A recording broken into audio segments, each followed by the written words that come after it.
Saint सुल्तान देखने वाले सारे दर्शकों ਨੂੰ ਮੇਰੇ ਵੱਲੋਂ ਪਿਆਰ ਭਰੀ ਨਮਸਕਾਰ। ਮੈਂ ਐਂਕਰ ਕੋਮਲ ਸ਼ਰਮਾ ਤੇ ਅੱਜ ਅਸੀਂ ਪਹੁੰਚ ਚੁੱਕੇ ਹਾਂ ਸ਼ਹਿਰ ਜਲੰਧਰ ਦੇ ਦੇਸ਼ ਭਗਤ ਯਾਦਗਾਰ ਹਾਲ ਦੇ ਵਿੱਚ। ਇੱਥੇ ਲਗਾਤਾਰ 3 ਦਿਨਾਂ ਦਾ ਮੇਲਾ ਹੈ ਜੀ, ਜੋ ਕਿ ਹੈ ਮੇਲਾ ਗਦਰੀ ਬਾਬਿਆਂ ਦਾ, ਜਿਸ ਦੇ ਵਿੱਚ ਪੁਸਤਕ ਕਲਾ ਦਾ ਮੇਲਾ ਲਗਾਇਆ ਜਾਏਗਾ। ਨਾਲ ਦੀ ਨਾਲ ਐਗਜ਼ੀਬਿਸ਼ਨ ਲਗਾਈ ਜਾਏਗੀ, ਜਿਸ ਦੇ ਵਿੱਚ ਚਿੱਤਰਕਲਾ ਤੇ ਕਲਾ ਪ੍ਰਦਰਸ਼ਨੀ ਵੀ ਹੋਏਗੀ। ਬਹੁਤ ਸਾਰੀਆਂ ਗੱਲਾਂ ਸਾਂਝੀਆਂ ਵੀ ਕੀਤੀਆਂ ਜਾਣਗੀਆਂ ਤਾਂ ਅੱਜ ਬਹੁਤ ਸਾਰੇ ਬੁਲਾਰਿਆਂ ਨੂੰ ਯਾਦ ਵੀ ਕੀਤਾ ਜਾਏਗਾ। ਆਓ ਚੱਲਦੇ ਹਾਂ ਤੇ ਦੇਖਦੇ ਹਾਂ ਖਾਸ ਇਸ ਮੇਲੇ ਦੀ ਰੌਣਕ।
मीडिया जो है उसको हम चैलेंज कर सकते हैं। तो आज के तारीख पे जो न्यूज़ क्लिक पर जो हमला है इसी वजह से हुआ है। इसलिए देखिए बहुत बड़े थे कि हमने ये भी सोचा था कि हम अपना बात सिर्फ नहीं कहेंगे, हम जो संघर्ष में है उनकी बात हम जनता तक पहुंचाने की कोशिश करेंगे।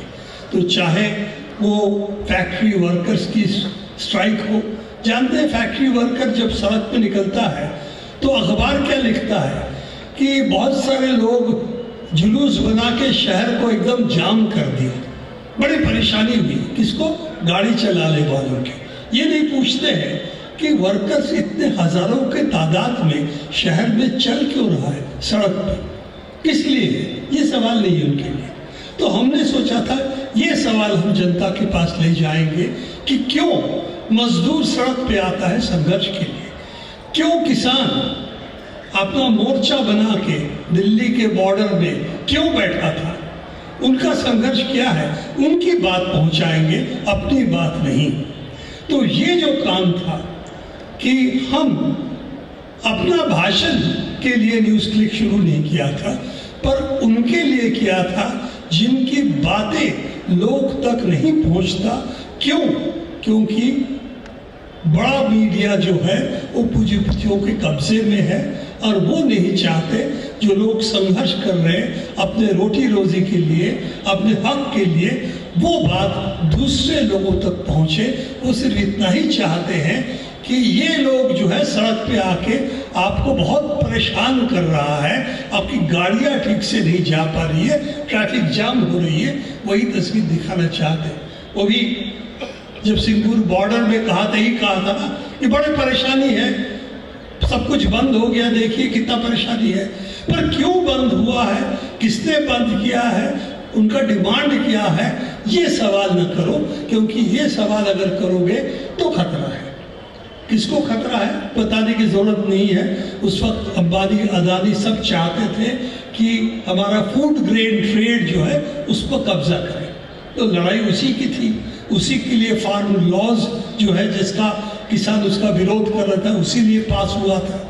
तो लगा 2 साल, उनको घुटने टेकने पड़े, फार्म लॉज को वापस लेना पड़ा, भुला नहीं है। पर उनको लगा कि इतना बड़ा हमारा हार हो गया, कैसे हुआ, किसने किया हार? तो उनको लगा कि ये तो किसान नहीं कर सकता। वो नहीं सोचते कि इंसान जो शहर में रहता उसका भी एक पैर जो है गांव में है। वो नहीं सोचता उसके फैमिली में भी किसान है। वो नहीं सोचता कि किसान और हमारा मजदूर अलग अलग नहीं है, एक ही परिवार से है, एक ही कौम से है। तो उसको लगता था इस पे जरूर कुछ लोगों ने साजिश करके हमें बदनाम किया है, तो न्यूज़ क्लिक एक उसमें एक नाम आता क्योंकि हमने अपनी बात नहीं कही। तो जो किसान वहाँ पर बैठे हुए थे, जो मरे भी हैं वहाँ पर, हार्ट अटैक से मरे हैं और भी वजह से मरे हैं, तो उनकी क्यों आए, क्या बोल रहे थे, कितने थे, उसका तस्वीर हमने हर रोज अपने रपट में पेश किया, तस्वीरों में, वीडियोस में पेश किया उनकी बातें। तो वो यह जो काम है जिससे आम जनता की बात दूसरे जनता तक पहुंचे, उनको बहुत बुरा लगा। न्यूज़ क्लिक बंद हो सकता है, अभी करीब करीब काफ़ी बंद ही समझिए है, क्योंकि हमारा बैंक अकाउंट भी नहीं चल रहा है उनके वजह से। पर हकीकत है कि हम उस जगह से काफ़ी बाहर आ गए। क्यों? हमने देखा कि देखिए, बड़ा मीडिया जो है वो तो समझ सकते हैं, वो तो अदानी से ज़्यादा अंबानी, वो तो आप अगर देखें चैनल्स का लिस्ट देखें तो देखेंगे कितने पूंजीपति, 3-4 पूंजीपति पूरा भारतवर्ष के मीडिया को कंट्रोल करता है। करीब करीब इंग्लिश और हिंदी और दूसरे जो कहते हैं प्रोविंशियल चैनल्स है भाषाओं, दूसरे भाषाओं की, उस सब की कब्जा चंद पूंजीपति के हाथ में है। तो वहाँ तो कंट्रोल करना आसान है, उनको धमकी देना है, उनको बोलना है कि देखो तुम्हारे अखबार में ये सब लोग बैठ के लिख रहे हैं, उनकी नौकरियां चली जाती है, ये तो घुटने टेक देते हैं। तो वो आसान है।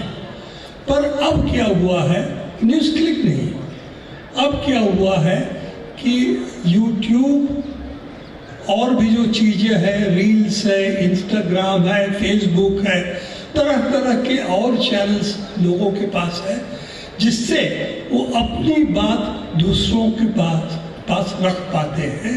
और आज के तारीख पे सिर्फ बड़े पत्रिकाएं, बड़े चैनल्स, उनकी धीरे धीरे अहमियत लोगों के पास कम होता गया है। हकीकत है, अखबार हम रखते हैं, पर अखबार पे लोगों को विश्वास उठ गया है। वो नहीं समझते कि अखबार में जो खबर दी जाती है और जो टिप्पणियां की जाती है उसमें सच्चाई बहुत ज़्यादा है। वो समझ जाते हैं सरकार ये क्या कहलवाना चाहते हैं, वही अखबार में आजकल छापता है, और टेलीविज़न का हालत तो और भी बुरा हो चुका है। तो इसीलिए जो 2024 के चुनाव में हमें देखने को मिला कि लग रहा था पूरी तरह से वो आएंगे, क्या स्लोगन था, 400 पार, इस बार 400 पार। तो ये जो सवाल, ये जो स्लोगन था, उनको लगा था हमने पूरा मीडिया पे कब्जा कर लिया है। जो कुछ लोग कहते थे, विरोध करते थे, उनको हमने गला बंद कर दिया है, कुछ को जेल में डाल दिया है, कुछ को बहुत सारे ईडी केसेस पे फंसा रखा है। तो हमारा विरोध कौन करेगा? तो पता चला कि विरोध करने वाला जनता भी था। मैं एक इतिहास आपको सुनाऊंगा, छोटा बड़ा नहीं, कि मैं इमरजेंसी के तहत, मैं छात्र था जवाहरलाल नेहरू विश्वविद्यालय की, वहाँ कंप्यूटर साइंस की भी एक डिपार्टमेंट है, उसमें मैं विद्यार्थी था, मैं पीएचडी कर रहा था उस वक्त। तब भी मैं जेल में था, 1 साल तभी भी मैं इमरजेंसी के तहत जेल में रहा। ये दूसरी बार जेल में मैं रहा। मैं कहूँगा दो तानाशाही सरकार के वजह से मुझे पहले एक बार, इस बार 7.5 महीना, पर अभी भी वक्त है, अभी भी दोबारा तिबारा हो सकता है, तो उसका मैं ये नहीं कहूँगा। पर ये बात भी है, मैं कम उम्र का था, इसीलिए 2 बार जेल जाने का मौका मिला, क्योंकि हमारी उम्र में जो पहले बार जेल गए थे बहुत ज़्यादा अब रहे नहीं। अरुण जेटली मेरे साथ में थे, नानाजी देशमुख थे, सुरेंद्र मोहन जी थे सोशलिस्ट पार्टी के। तो खैर, मैं ये कहना चाहता था, एक बहुत बड़ा फर्क आया है। कि तब अगर चंद टेलीविजन स्टेशन तो था ही नहीं है, ऑल इंडिया रेडियो था, चंद अखबारों को अगर आप कंट्रोल कर लेते थे तो आम जो प्रचार है उसको आप कंट्रोल कर सकते थे। वो थी उस वक्त की बात। इसके बाद इस सरकार को लगा, मोदी सरकार को लगा कि अगर हम टेलीविजन और अखबारों को अगर हम कंट्रोल कर लें तो हम पूरा मीडिया को कंट्रोल कर लेंगे। फर्क इतना है कि ये जो छोटा इंस्ट्रूमेंट है इस पे लोग एक दूसरे से बात कर रहे थे और इसमें ऐसे लोग थे जिनको पहले कोई नहीं जानता था। वो हास्य रस, कविता, गाने, इन सब चीज़ों पे अपना प्रचार नहीं, अपना शिकायत नहीं, पर अपना टिप्पणी लगातार किया और धीरे धीरे ये जो प्रवाह था जिसको ये लोग समझ नहीं पाए थे, ये सोच रहे थे हम तो व्हाट्सएप यूनिवर्सिटी हमारी है, उसके ज़रिए हम पूरा प्रचार को कंट्रोल करेंगे। धीरे धीरे उनके खिलाफ जो आवाज़ उठी और सबसे ज़्यादा जो ख़तरनाक मालूम है तानाशाह को क्या तकलीफ देता है? हंसना। जब तक उनसे डरते हैं ना लोग तब लगता है ठीक है, खौफ, डर, ये ठीक है, लोग डरे हैं। अगर बोला जाए ये हो रहा है, ये तस्त हो गया है, ये जेल चला गया है, वो भी इतना बुरा उनके लिए नहीं है, पर उसको कहे व्यंग किया जा रहा है, मोदी जी पर मजाक किया जा रहा है, अमित शाह की कार्टून्स लगातार आ रहे हैं, आप और हम नहीं कर रहे हैं। जनता की सृजनशीलता इस बार हमें देखने को मिला, जो कि हमेशा समाज के अंदर रहता है। हर संघर्षों में गीत होता है, हर संघर्ष में कविता होता है, हर संघर्ष में स्लोगन्स होते हैं। वो आज वही चीज़ें, वही सृजनशीलता हमारे सेल फोन के जरिए भी लोगों तक पहुंच रहा था। उनकी सृजनशीलता जो खुद संघर्ष में थे और जो इस तानाशाही जो चल रहा है उसको मुखालफत कर रहे थे।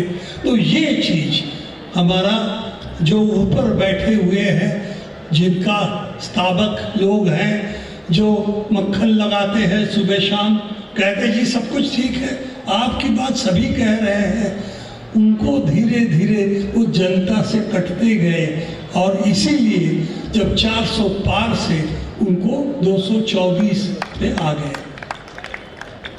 हमारी जीत नहीं, जनता की जीत है। इंडिया ब्लॉक की जीत नहीं, जनता की जीत है।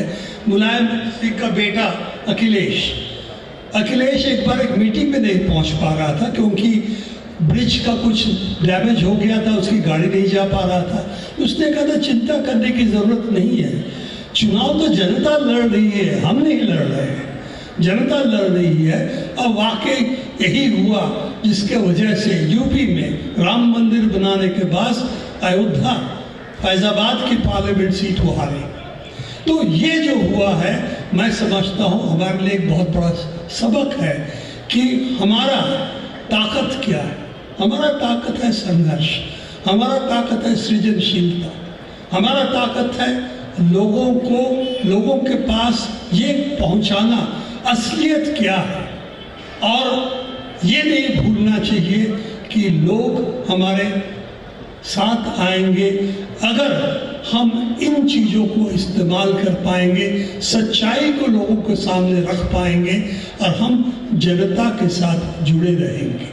अगर हम सोचें कि फलाना लीडर हमें कुछ दे देगा, इंडिया ब्लॉक दे देगा, जरूर उनकी भूमिका है, पर हमारी भी इस संघर्ष में, हमारे हर एक की इस संघर्ष में भूमिका है। और ये भूमिका अपने इतिहास से जुड़ा हुआ है, जो आप हर साल याद करते हैं। आप यहाँ मेला लगाते हैं, आपकी सृजनशीलता, आपकी गाने, आपकी कविताएं, आपकी तस्वीरें, जो पेंटिंग्स है, इसके ज़रिए आप लोगों तक पहुँचते हैं और संघर्ष की आवाज़ तब से आज तक जो समाज के अंदर चल रही है उसको आप प्रतिबिंबित करते हैं, लोगों तक सिर्फ ले नहीं जाते, लोगों को शिरकत से उस चीज़ को आगे बढ़ाते हैं। इसीलिए मैं समझता हूँ यही सृजनशीलता जैसे आपकी है अगर हर जगह पे होए तब हमारे देश की आज की संघर्ष आगे बढ़ेगा, पीछे नहीं हट सकता। मैं आखिरी बात से ख़त्म करूँगा। एक कवि है शैली, जो हिंदुस्तान की नहीं अंग्रेज़ों की है। वो अपने आप को वामपंथी कम्युनिस्ट विचारधारा का समझते थे। उन्होंने कहा था, अगर जनता उठ खड़ी होती है तब वो लोग जीत नहीं सकते। क्यों? ई आर मेनी, आप बहुत हो संख्या में, दे आर फ्यू, वो बहुत कम संख्या में है। इसलिए पूंजीपति कम संख्या में है, उनकी नुमाइंदे कम संख्या में है। जो हमारे पास हो सकते हैं, अगर हम उन तक पहुंच सकते हैं, सृजनशीलता, संघर्ष और अपने विचार लेके, तब हम बहुत हैं, हम संख्या में बहुत बड़े हैं, तो वो हमारे सामने टिक नहीं सकते। पर ये ज़रूर है कुछ लोगों को इसमें शिरकत करनी पड़ेगी, आगे आने पड़ेगी और कुछ लोग इसमें शहदाद भी भोगेंगे। तो वही गदरी बाबाओं की सबक आपके सामने है, हमारे सामने है। वही रास्ते पे अगर हम चलेंगे, इसमें कोई दो राय नहीं है। हुक्मरान जो है वो बहुत दिन राज नहीं कर सकते, कुछ दिन के लिए गुमराह कर सकते रहे, कुछ देर के लिए शोषण कर सकते, राज नहीं कर सकते। इनकलाब जिंदाबाद। काफले च ਉਹ नहीं रहे पर याद साढ़े दिलों चो नहीं जानी। सेंट्स ऑफ द टाइम्स तो मैं हाँ कोमल और हर वार की तरह थोड़े रूबरू ਵੱਖਰੀਆਂ ਵੱਖਰੀਆਂ ਸਟੋਰੀਆਂ ਲੈ ਕੇ ਆਨੇ ਹਾਂ।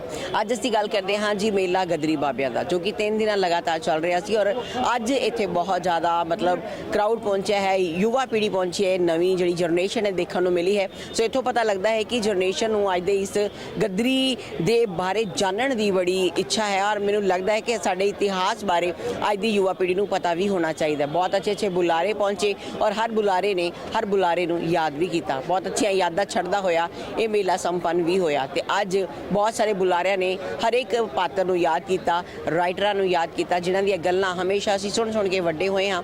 ਕਹਿੰਦੇ ਨੇ ਜਦੋਂ ਅਸੀਂ ਕਿਤਾਬਾਂ ਪੜ੍ਹਦੇ ਹਾਂ ਤੇ ਸਾਡੀ ਲਾਈਫ ਦੇ ਵਿੱਚ ਇੱਕ ਨਵਾਂ ਮੋੜ ਆਉਂਦਾ ਹੈ ਤੇ ਕਿਤਾਬਾਂ ਹਮੇਸ਼ਾ ਪੜ੍ਹਿਆ ਕਰੋ, ਤੁਹਾਨੂੰ ਇੱਕ ਅੱਛੀ ਜਾਣਕਾਰੀ ਪ੍ਰਾਪਤ ਹੁੰਦੀ ਰਹਿੰਦੀ ਹੈ। ਸੈਂਟਸ ਆਫ ਦ ਟਾਈਮ ਤੋਂ ਕੋਮਲ ਸ਼ਰਮਾ ਰਿਪੋਰਟ, ਕੈਮਰਾਮੈਨ ਅਨੁਰਾਗ ਦੇ ਨਾਲ।